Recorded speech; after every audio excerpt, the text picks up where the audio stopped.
Hi. Going through this can frequently make us feel like we're losing our minds, like we're going insane, like we're losing our grip on sanity. Is there any truth to that? Let's talk about that this week, shall we? Before we do, though, I have a favor to ask of you. If you're finding this video helpful, please like it. If you are finding this series or the concept of this series helpful, please follow us. If you have more questions than what I can possibly answer in a short video, please refer to the book. If you still have questions after reading the book, please contact me many different ways. You can contact me through this Yahoo account or through the books or through the Post, author's website, because I assure you, if you have a question, so do a lot of other people. So let me know. I'll answer your question. Who knows? It may end up as a frequently asked question on one of these videos. So please give that some thought. Thank you. Now, back to the question at hand. Am I going crazy?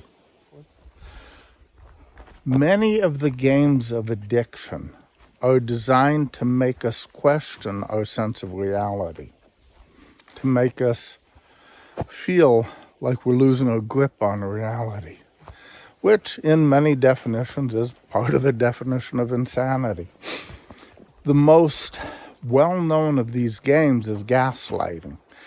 Gaslighting is actually named after a movie from like the 1930s and 40s, where a husband was making his wife lose her grip on reality by doing things and then convincing her that she had just imagined it. Kind of similar to what you might experience when you discover that your addicted child has drugs and you confront them and you say, "No, I don't. I never had any drugs."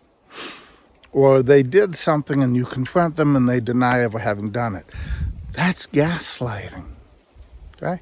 Making you question your grip on reality, your memory. You go. Eventually you might say, did they? Maybe I am the one that's wrong. That's the goal of gaslighting. Now you got to remember, these games are not vicious games. Well, they are vicious games, but they're not designed necessarily to hurt you. You're not necessarily the target of intention. You're more like the target of opportunity. They have to do whatever they can to keep their addiction alive. And if that means that you are the victim, it's to keep the addiction alive. It's not to torment you.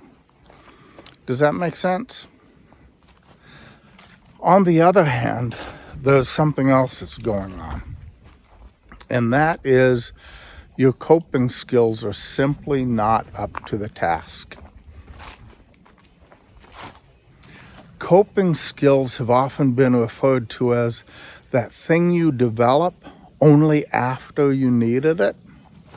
So the fact that you do not have the coping skills to deal with an addicted child means that you probably have never had to deal with an addicted child before. What you're going through today with your addicted child, you've probably never had to deal with this exact situation before. So you develop your coping skills as a result of this experience. However, right now you don't have them because you've not gone through this experience. Not having the coping skills can make us feel out of control. Out of control can make us feel like we're losing our grip on reality, like we're losing our minds, like we're going crazy. So, are you going crazy? Possibly. Are you being pushed into being crazy by addictive games? Possibly. Are you simply experiencing the feelings of being out of control because you don't have the coping skills yet to become in control? More than likely, that's what's actually going on. Now, there's a couple of ways you can develop those coping skills. You can wait to have the experiences that will lead to the development of those skills. It's an awful long way to go, and it's a painful way to develop them. You can also relate to people who have been through it already. We talked in an earlier video about how the pendulum swings from unique to cooperative, and right now we're up here in the unique as part of society, unfortunately. But that scripture talks about us being centered. Yes, we're unique, but we share an awful lot of experiences with everyone else, and we should not consider anything we're going through to be unique that someone else hasn't gone through. And that the fool relies on their own uniqueness and their own understanding to develop the experience, and the wise person seeks guidance from those who can be trusted. So, of the two, the least painful way and the quickest way to developing coping skills is leaning on other people. The most painful way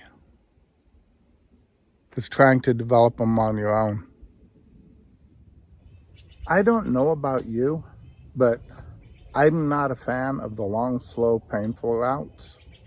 I'd rather take the easier, gentler route, especially if it's faster also. I think that's where I'll go. How about you? Apollo, let's go, buddy. Come on, get up there.